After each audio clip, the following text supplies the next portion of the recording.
Hello, Real Life Church family. This is Pastor Dan.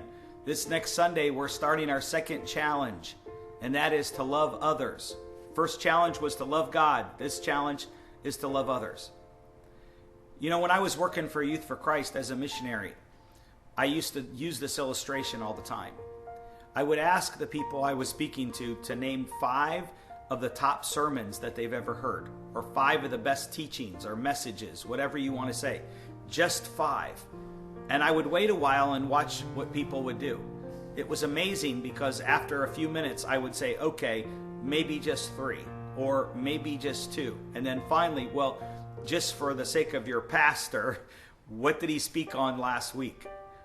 It was incredible that people could not think of 5, 3, 2, or 1. But then I would flip it and I would ask them this.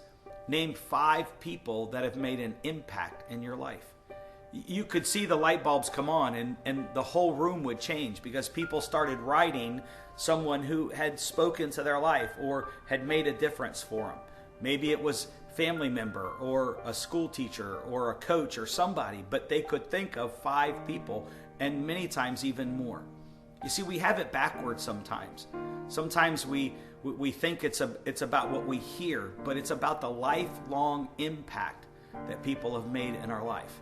Think about it. Jesus said to love the Lord your God with all your heart, your soul, your mind, and your strength.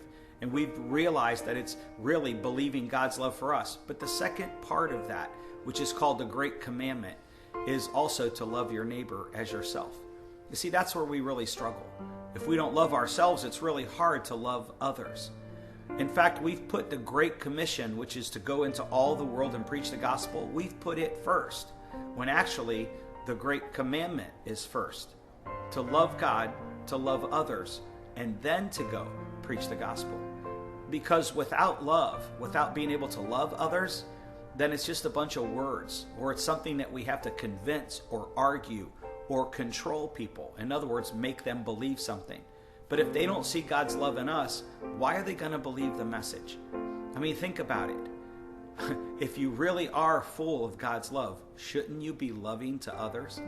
So would you join us as we step into this next challenge? Now we've learned about God's love. Now we're going to learn how to love others.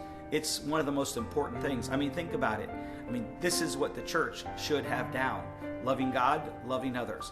Without that, nothing else matters. So make sure you're here this next Sunday as we start this next part of our 90-Day God Challenge. You don't want to miss it. God bless.